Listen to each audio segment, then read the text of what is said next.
আল্লাহর নবী বলে পৃথিবীতে সবচেয়ে ভালো মানুষ হচ্ছে সেই যে ফকির মিসকিনকে খাওয়াতে পারে। পৃথিবীতে সবচেয়ে ভালো মানুষ হচ্ছে সেই যেই ফকির মিসকিনকে খাওয়াতে পারে। রাসূল সাল্লাল্লাহু আলাইহি সাল্লাম বলেছেন,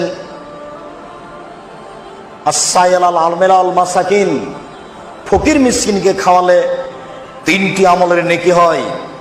ফকির মিসকিনকে খাওয়ালে 3টি আমলের নেকি হয়। 1, আল্লাহর পথে যুদ্ধ করলে যত নেকি হয় ফকির মিসকিনকে খাওয়ালে তত নেকি হয়। 2, নিয়মিত তাহাজ্জুদ পড়লে যত নেকি হয় ফকির মিসকিনকে খাওয়ালে তত নেকি হয়।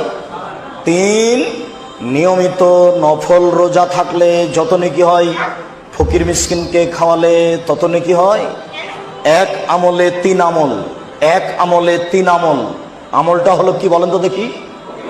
ফকির মিসকিনকে খাওয়ানো।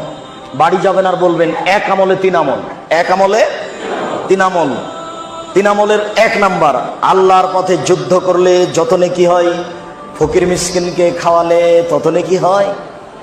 নিয়মিত তাহাজ্জুদ পড়লে যত নেকি হয় ফকির মিসকিনকে খাওয়ালে তত নেকি হয়।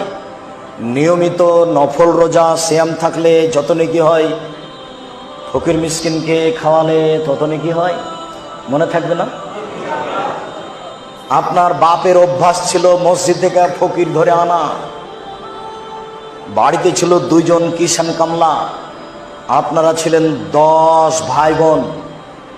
10 ভাই বোন, 2 জন কিষান কামরা 12, 2 জন ফকির 14, বাপ মা 16 জন মানুষের ভাত রান্না করতেন আপনার মা ঢেঁকিতে ধান ভেঙে।